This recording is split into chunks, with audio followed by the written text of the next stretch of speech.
Madou Ngom, c'est à vous. Comment ça va? Très bien, et vous? Comment on est au Big 7 en ce moment? Comment ça se passe dehors? Écoutez, l'énergie est extraordinaire. Là, le micro. L'énergie est extraordinaire, comme d'habitude. Hein. Vous avez fondé SCH, les systèmes et des hommes qui accompagnent les entreprises de la modernisation et de leurs fonctions RH, IT et finance, c'est ça? C'est exact. Ça fait combien de temps? Ça fait 30 ans. Ah, il y a pas mal. Il y a Ça du fait, boulot en ce moment. il y a un peu de boulot. Il y a un peu de boulot. Vous accompagnez les entreprises justement vers la digitalisation, si je comprends bien. Est-ce qu'on peut dire que vous avez été visionnaire, puisque vous dites que ça fait 30 ans? Alors, visionnaire, n'exagérons rien, parce que... Si, quand on commence ça il y a 30 ans, Non, la digitalisation... en fait, à vrai dire, ce qui était surtout surprenant il y a 30 ans, c'est qu'il n'y avait pas grand monde qui avait envie de créer une entreprise. Il n'y avait pas BPI, quoi. Hein? Il n'y avait pas des gens qui poussent, qui célèbrent, qui encouragent. Et nous, on était persuadés que sur ce secteur-là, il y aurait pas mal de choses qui allaient se passer, qu'il y aurait pas mal de choses qui allaient évoluer. Et c'est sur ce créneau-là qu'on s'est mis en essayant d'innover à chaque fois, d'apporter des services supplémentaires à nos clients. Et de SCH, justement, fait partie du palmarès 2021 des Best Workplace for Women. Exact. Pour la deuxième année consécutive, c'est une fierté ou une formalité pour vous? Parce que les femmes, finalement, c'est une fierté. C'est pas un sujet. Non, c'est une attendez, fierté. c'est une fierté, franchement, parce que d'abord, on est dans un secteur où il n'y a pas beaucoup de femmes. Dans le secteur des services informatiques en France. Encore aujourd'hui? Encore aujourd'hui, il n'y a pas beaucoup de femmes. Donc, alors, on peut expliquer ça de plusieurs manières. Hein. Il y a le problème du sourcing. Combien est-ce qu'il y a de femmes qui sont ingénieurs en France? Je pense que dans les écoles d'ingénieurs, il y a 20% de femmes. Dans les écoles d'ingénieurs informatiques, il y en a à peu près 13 ou 14%. Ah oui. Donc, c'est un vrai challenge, en fait, de les recruter. Ce qui est dommage, parce que c'est une perte de... Aujourd'hui, toutes les entreprises souffrent d'un manque de consultants. Imaginez si on passait de 15 à 30% de femmes.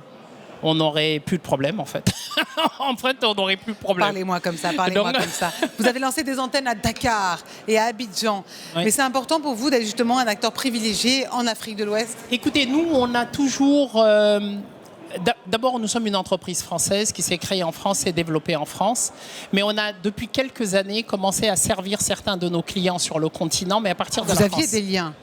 Parce que si on n'a pas de lien à Dakar et Abidjan, c'est difficile de... Non, mais évidemment. C'est-à-dire que d'abord, moi, je suis né au Sénégal. J'ai grandi au Sénégal. Ça veut rien dire. C'est vrai. Mais il se trouve que j'ai gardé un lien assez fort avec le continent. J'ai gardé un lien assez fort avec le continent. Vous aviez déjà des leviers là-bas? On avait des leviers là-bas. Mais à Abidjan? Mais à vrai dire, ce sont nos clients français qui nous ont amenés sur le continent. Ah oui, donc c'est une démarche à l'envers. Et à l'envers. Ce sont nos clients français qui nous ont demandé de les servir sur le continent à partir de la France. Et en discutant avec les équipes locales, elles nous ont dit écoutez, c'est bien que vous veniez nous aider sur certains sujets, mais si on avait de la pérennité dans la présence, ce serait quand même mieux pour nous. Oui. Ça, c'est le point numéro 1. Deuxièmement, on est convaincu que c'est un continent qui est en plein bouleversement, avec un potentiel de développement énorme, et on veut être là au début. Donc, on a décidé de créer des filiales au Sénégal, en Côte d'Ivoire. Ensuite, on ira au Maroc et on a prévu également d'être au Kenya. Ah, au Kenya aussi? Au Kenya, parce qu'on veut faire de ces filiales des plateformes en fait pour servir les sous-régions. Abidjan pour le centre et l'ouest, le Kenya pour le sud et l'est, Dakar pour la zone sahélienne et puis Maroc pour le nord du continent. Et on veut par ailleurs, comme on a en France des difficultés à recruter des consultants, essayer de voir de quelle manière les consultants que nous aurons sur place pourront collaborer à des projets que nous sommes en train de faire aujourd'hui pour nos clients en France.